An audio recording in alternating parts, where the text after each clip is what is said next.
Baik, pemirsa, kita kembali lanjutkan perbincangan Pak Ahyar Salmi dengan dibebaskannya Peggy ini, kemudian juga status tersangka ini terlepaskan darinya. Begitu kemarin kita dengarkan putusan dari Hakim Eman Sulaiman. Apa konsekuensinya bagi Polda Jabar dalam menyelesaikan kasus yang juga harus terus menguak siapa kemudian yang harus kembali bertanggung jawab terhadap kasus tewasnya Vina dan Eki, terutama ada 3 DPO ini, artinya semuanya balik dari kembali menjadi 0 untuk mencari 3 DPO tersebut, atau seperti apa Pak Ahyar? Ya, harus dimulai lagi dari nol kasus ini, dan itu kewajiban pihak kepolisian untuk mengungkap yang 3 orang ini.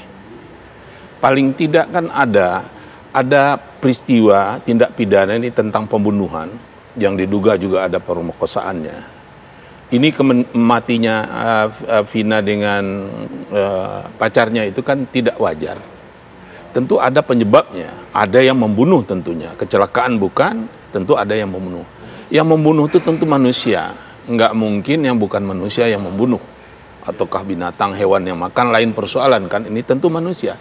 Inilah yang dicari, harus dicari siapanya. Nah, ini menurut saya pelajaran yang sangat berharga yang harus dipetik oleh pihak kepolisian, persoalan formalitas. Jangan ini diabaikan. Ikutin prosedur itu, prosesnya tuh ikutin bagaimana sih aturan. Nah, ini saya melihat ini memang agak runyam sedikit. Kenapa?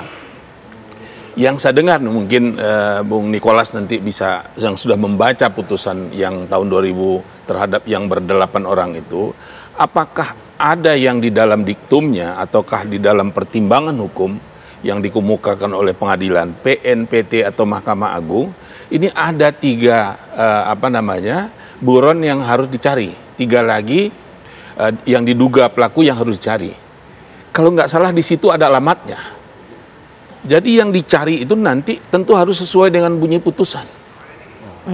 Ini yang agak repot menurut saya. Ini kan sudah mulai nih. Ini kemarin itu kalau saya mengamatin, hakim tidak masuk ke sana.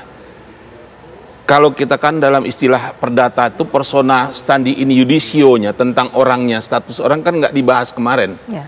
Apakah Peggy namanya berbeda di dalam putusan dengan yang ada di dalam dakwaan, ke surat dakwaan, kemudian dakwaan tersangka, kemudian mengenai masalah ciri-ciri, kemudian mengenai masalah alamat. Ini menurut saya ini suatu handicap buat kepolisian yang harus benar mencari tempat. Kalau nggak ada tempat yang sama itu, ini akan di pra-peradilan lagi nanti. Kalaupun lolos di pra-peradilan, tentu akan ada lagi tahap berikutnya di eksepsi mengenai masalah. Karena berkaitan nanti di dalam kalau sampai dibuat dakwaan oleh penuntut umum, inilah namanya syarat formalitas. Syarat formalitas itu ada nama, alamat, segala macam yang nggak begituan kan. Kalau ini berbeda, ini gimana dengan putusan? Nah, oleh karena itu saya berpikir ini, nggak tahu, bisa saja ini keliru, tapi mudah-mudahan ada juga teman-teman bapak-bapak kita dari pihak kepolisian coba lihat, apakah mungkin untuk memperbaiki dulu putusan dari Mahkamah Agung Pengadilan ini tadi? Nggak bisa secara hukum. Pihak kepolisian mengatakan kan sempat terlontar kata yang sudah diralat oleh, kita bahas juga di sini tempo hari itu, bahwa 2 ini adalah fiktif. Nggak bisa, putusan pengadilan kalau memang dibunyikan di situ, saya belum membaca ini, sekiranya dibunyikan, yang bisa merubah putusan pengadilan adalah pengadilan yang setingkat. Karena ini sudah inkrah, tentu sempat ke tingkat Mahkamah Agung. Langkahnya di situ adalah peninjauan kembali tentunya. Tinggal persoalannya kita, siapa yang melakukan peninjauan kembali? Ini yang saya juga berpikir nih. Di dalam keputusan Mahkamah Konstitusi, jaksa ini nggak boleh PK. Yang saya nggak setuju sebenarnya, karena fairness-nya nggak ada di situ. Karena terpidana bisa PK, kenapa pihak kejaksaan nggak boleh PK? Saya nggak setuju dengan putusan MK ini, tapi itu putusan yang final and binding ini tadi nggak boleh. Jadi bagaimana ini? Terkunci menurut saya di situ. Kalau ini nanti dibilang sama nggak? Putusan yang harus dilaksanakan tentu yang dieksekusikan bunyi putusan yang ada di dalam diktumnya itu. Kalau memang berbunyi di situ, bagaimana pelaksanaannya? Ini juga kemarin itu belum masuk ke sana. Baru dalam prosedur, apakah ditetapkan DPO sudah pernah nggak dipanggil? Kemudian 2 poin pokok kan DPO, kemudian orang jadikan tersangka, pernah nggak dia itu diperiksa? Ya. Baru sampai di situ. Baik. Belum sampai berbicara bagaimana identitas orang yang dipanggil di dalam DPO, bagaimana identitas orang yang diperiksa. Apakah sama dengan putusan atau tidak? Ini menurut saya perlu kita dengan jernih melihat bagaimana solusi hukum kita terhadap hal ini. Nah, oleh karena itu, tentu kan bermula ini ada di kasus 2016. Tentu hakim memutus nama-nama yang 3 orang yang masih belum ditemukan di saat itu, tentu nggak mungkin dikarang saja. Berasal dari dakwaan dari JPU. Dakwaan JPU ini pasti berasal dari berkas perkara yang disiapkan oleh penyidik. Ya. Paling tidak di dalam resume kalau berkas perkara covernya ada tuh. Siapa, alamat apa tuh ada di dalam cover, di situ dimuat. Nah, dia nggak bisa keluar dari situ. Nah, ini memang, kalaulah boleh saya mengatakan, ini kalau ibarat orang menjahit pakaian, ini bahannya sudah digunting. Tinggal menjahitnya lagi, tukang jahitnya berbeda dengan yang mengunting yang dahulu. Ini nggaklah mudah supaya cocok dengan badan yang kayak begitu. Ini agak sulit. Saya sendiri juga berpikir selalu juga, bukan kita. Saya inginnya adalah hukum orang yang melakukan pembunuhan itu. Jangan kita menghukum orang yang tidak melakukan pembunuhan itu. Itu yang harus kita cari kan. Nah, ini udah ibaratnya udah tergunting ini di dalam berkas. Bagaimana caranya memperbaiki? Dalam putusan adalah PK. Pihak kepolisian dengan ini tidak. Malahan saya juga berpikir, Putri, ini di dalam selalu saya juga ngelihat jalan solusi kita. Mungkin nggak kita tiru dengan masalah PK, peninjauan kasasi. Kasasi itu ada yang biasa, ada yang untuk kepentingan hukum. Yang di sini dilakukan oleh Jaksa Agung. Mungkin juga nggak PK itu nanti PK untuk kepentingan hukum. PK yang untuk kayak begitu kan, karena yang kalau sekarang ini dengan putusan MK nggak bisa nih pihak kejaksaan ke bawahnya ini. Tapi bagaimana nih merubah ini? Bisa nggak kita robah? Ini putusan pengadilan loh. Itu kendalanya juga nanti untuk ini terhadap orang yang bertiga. Oleh karena itu, mudah-mudahan pihak penyidik kita dapat menemukan nama-nama yang sesuai dengan ciri dan alamat yang ada di dalam putusan yang semulanya harusnya begitu.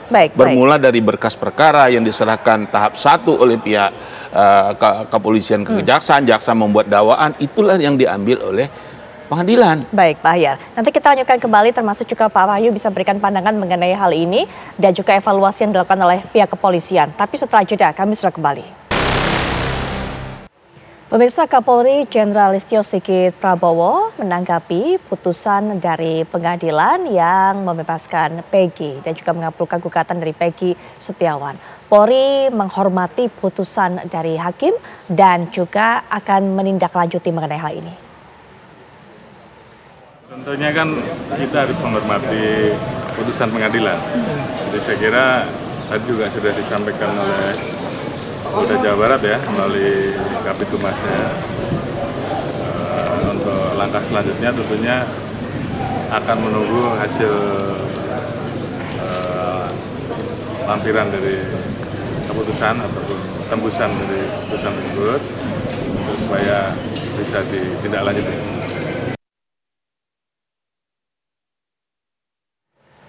Dan Karopenmas Divisi Humas Polri juga memberikan pandangannya mengenai kasus ini, terutama juga putusan ini sudah ingkrah pada tahun 2016 silam. Kita akan dengarkan bersama. Dengan kasus awal ya, itu sudah ingkrah. Ya, terkait yang penanganan awal sudah ingkrah. Konteksnya ini terkait dengan pertanyaan tadi, hasil pada putusan. Tentunya tadi asistensi yang dilaksanakan oleh Barreskrim Polri sudah dilaksanakan. Terkait dengan hal ini tentu kami tunduk dan patuh pada putusan Hakim Tunggal pada sidang pra-peradilan di Pengadilan Negeri Kota Bandung. Tindak lanjutnya apa? Tentu tindak lanjutnya adalah melakukan langkah-langkah untuk menjalani pada putusan Hakim Tunggal tersebut. Itu.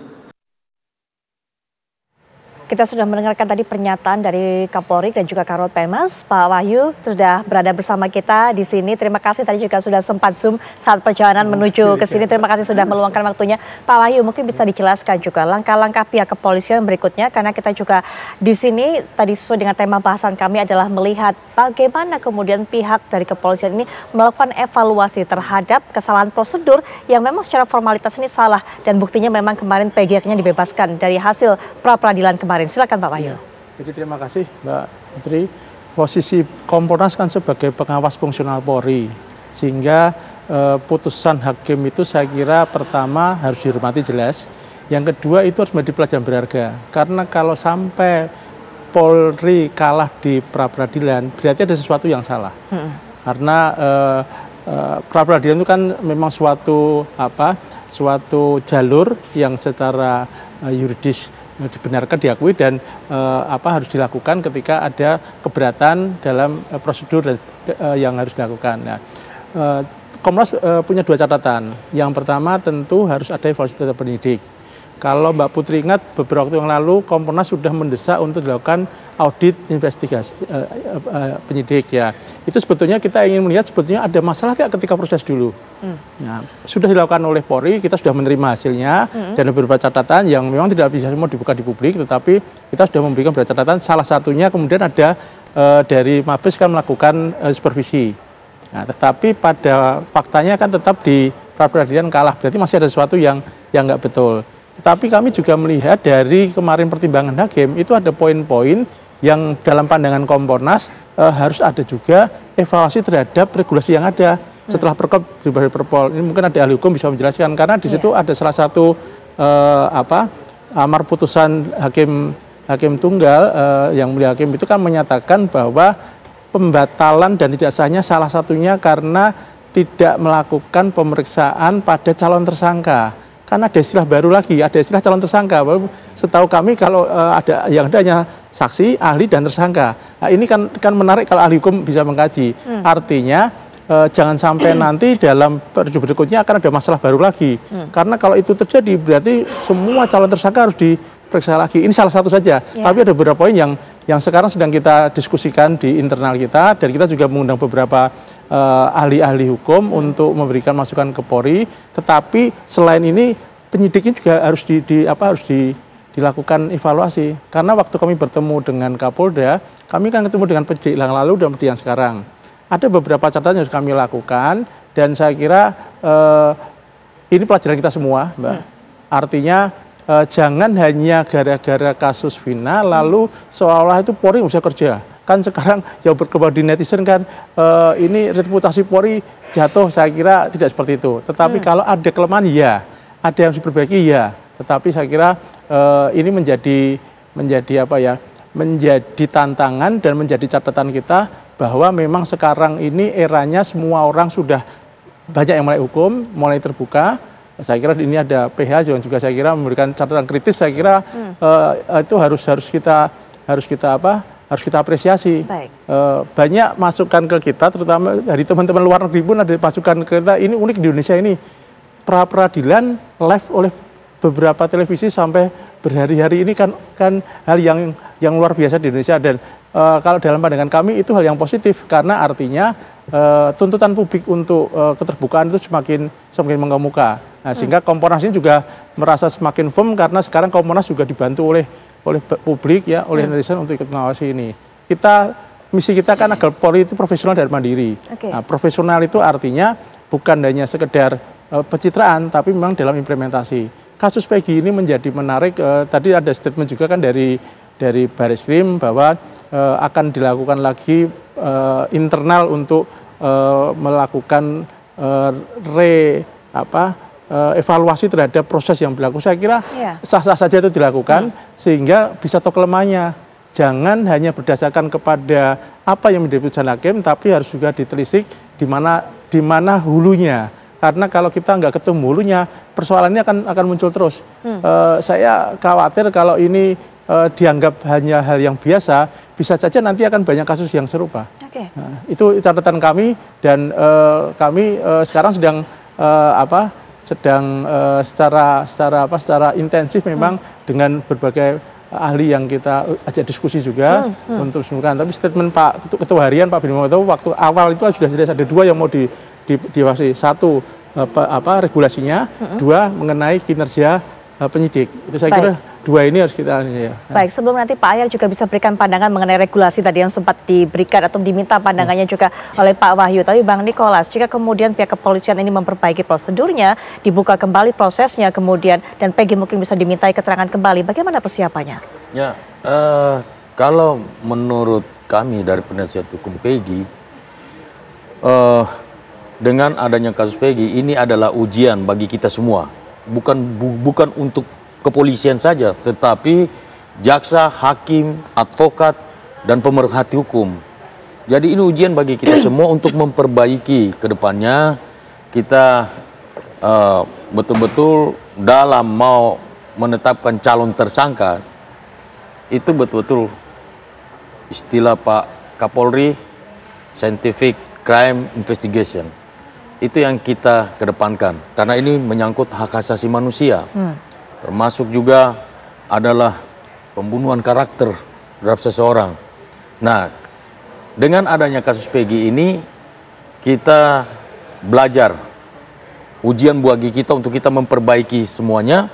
Dan kalau seandainya berikutnya ada bukti baru untuk bisa Peggy diperiksa lagi, ya silakan saja. Tetapi kalau kita berpegang kepada putusan yang sudah inkrah di Mahkamah Agung, sepertinya Peggy nggak bisa diperiksa lagi. Karena di dalam putusan itu Peggy Peron, bukan Peggy Setiawan alias Peron. Alamat berbeda, kecamatan berbeda, desa berbeda. Jadi ciri-ciri juga berbeda, usia juga berbeda. Jadi kalau dipaksa-paksa dicocok logikan, saya pakai istilah itu berbahaya lagi. Nanti tambah ribet, tambah runyam. Jadi sebaiknya betul-betul cari alamat yang tadi saya sepakat dengan Prof. Cari alamat yang sudah ada di dalam putusan itu. Cari ciri-ciri orang yang sesuai. Kemudian ya kalau Peggy alias Peron, ya Peggy alias Peron. Kan gitu. Jangan Peggy Setiawan alias Peron. Itu nggak pernah ada Peggy Setiawan alias Peron di dalam putusan itu. Terus alamatnya juga harus cari alamat di situ. Jangan alamatnya di sini, dicari ke Kecamatan Kepompongan. Itu tidak ada dalam putusan Mahkamah Agung. Jadi ini putusan sudah inkrah, mengikat. Nggak bisa dirubah, yang bisa rubah cuma pengadilan. Tadi saya sepakat dengan Prof. bahwa yang bisa merubah putusan Mahkamah Agung itu cuma pengadilan. Jadi kalau di situ jangan ditambah-tambah, jangan dikurang-kurangin. Jadi pasti kami dari pihak-pihak kita akan mempersoalkan soal ini, putusan Mahkamah Agung ini. Ya, seperti yang dibilang 2 orang, 3 orang DPO, yang 2 fiktif. Nah ini kan blunder jadinya. Jadi kami cuma menyarankan bahwa jangan sampai salah lagi gitu. Jadi kalau mau memeriksa, ini karena putusannya yang mengikat betul ini. Baik. Ya, saya kira itu. Ya, baik Pak Ahyar, diberikan tinjauan juga mengenai hal ini termasuk yang disampaikan oleh Pak Wahyu tadi. Ya, bagus dievaluasi mengenai masalah peraturan. Tentu kita juga peraturan ini harus senafas dengan KUHAP, juga dengan bagaimana idealnya sih. Misalnya Pak, kalau seseorang tentang masalah, saya sangat setuju dengan putusan pengadilan kemarin, pra-peradilan Pak Wahyu. Menurut saya ini luar biasa pertimbangan hukumnya. Saya sebagai akademisi harus melihat tentukan normal, tidak ada di mana-mana di situ. Bagaimana sih hukum itu yang idealnya. Tapi belum tentu juga itu benar, bisa yang lain juga berbeda karena dimungkinkan perbedaan pendapat. Orang jangan sampai nanti dirubah itu untuk menjadikan TSK orang itu nggak perlu lagi orang itu diperiksa. Ini menurut saya nggak cocok. Kalau ini yang terjadi nanti bisa terjadi itu penyalahgunaan kewenangan, Pak. Bisa terjadi kesewenang-wenangan. Begitu saja menentukan orang jadi TSK nanti. Saya contoh, karena ini ada di dalam putusan Mahkamah Konstitusi, nggak mungkin juga. Hakim tadi berpendapat di sana, walaupun tidak ada di dalam diktum bunyinya bahwa sebelum orang dijadikan TSK itu harus diperiksa dulu, dibilang kan satu kesatuan putusan itu memang benar. Diktum ini karena yang diminta waktu itu hanya ada dua kan, dua diktum nomor 2114, satu kalau saya nggak salah bahwa KPK bisa memeriksa ya, juga menghitung kerugian nggak harus juga BPK, nggak harus BPKP Pak, kerugian keuangan negara, BPK siapa aja yang bisa, itu yang pertama. Yang kedua mengenai masalah alat bukti tadi, yang dua itu mana yang cukup dan sederhana, ada pertimbang, dia satu kesatuan di situ. Kalaupun dirubah nanti, tentu ada kendala sekarang ini kalau dilihat tentu penetapan DPO. Katakanlah kita berorientasi kepada putusan pra peradilan, satu persoalan prosedural DPO. Yang kedua adalah mengenai masalah dijadikan TSK. Tidak hanya dua alat bukti, tapi harus pemeriksaan. Nah, yang mana yang mau diperbaiki kalau hanya yang dua ini sekiranya nanti hari kedua? Kalau menurut saya DPO itu tentu juga perlu juga dahulu dipanggil. Orang belum dipanggil dia nggak DPO kan nggak juga, orang yang DPO itu kan setelah dipanggil dicari ke alamat nggak dapat diumumkan. Kalau di dalam kasus ini kan kita umumkan juga di koran misalnya atau di kelurahan. Dia nggak datang barulah nanti. Ini penting menurut saya tahapan-tahapan kita masuk ke situ. Karena ini berkaitan tujuan KUHAP yang tahun 81 Pak. Saya salah satu ikut terlibat di dalam waktu itu masih mahasiswa tentang KUHAP itu Pak.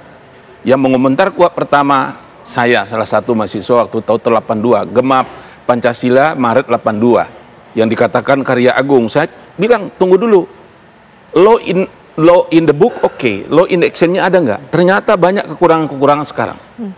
Salah satu saya lihat juga kekurangan itu peninjauan kembali tidak menunda eksekusi. Maaf, kita mungkin nggak setuju. Saya menulis tentang hukuman mati. Saya bilang terhadap hukuman mati harus ditunda. Baik.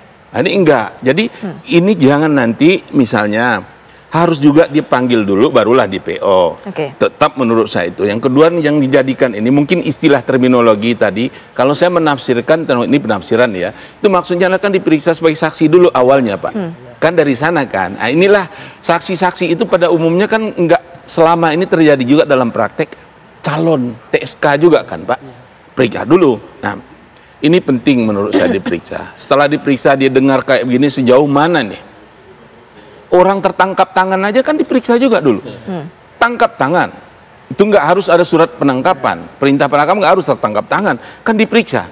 Barulah dia nanti 2 kali 24 jam ditahan atau dijadikan TSK kan. Diksi calon tersangka itu yang saksi cocok ya mungkin itulah yang dimaksud oleh Bapak Majelis ya. Ya, nanti kita akan lanjutkan kembali Pak Ahyar, kemudian juga Pak Wahyu dan juga Pak Nikolas. Tapi setelah jeda berikut ini kami sudah kembali saat lagi. Baik pemirsa, di segmen akhir perbincangan ini kami hanya bisa berikan kesempatan kepada para narasumber mungkin untuk bisa berikan pernyataan penutup, closing statement terlebih dahulu dari Pak Wahyu terutama yang terus mengawal pihak kepolisian untuk terus melakukan evaluasi perbaikan. Silakan Pak Wahyu. Terima kasih Mbak. Jadi saya kira yang pertama kasus Peggy ini harus kita lihat dari berbagai sisi. Sisi yang pertama, upaya untuk mencari siapa pembunuhnya harus tetap dilakukan. Bukan berarti kemudian berhenti. Yang kedua, pelajaran berharga dengan adanya kekalahan di pra-peradilan, pertimbangan hakim itu harus menjadi studi yang benar-benar mendalam sehingga ada perbaikan.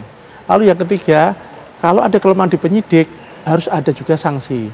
Kalau memang kesalahannya itu ada kesengajaan, tentu harus ada sanksi. Tetapi kalau karena kurang kemampuan, berarti harus ada upaya-upaya peningkatan kompetensi. Saya kira aspek ini perjalanan berharga bukan hanya pra-peradilan saja, tetapi ternyata ini menyangkut banyak aspek dan bagi Komponas ini menjadi banyak catatan yang penting sehingga kami melibatkan beberapa ahli untuk agar memberi masukan ini bisa lebih komprehensif, Mbak.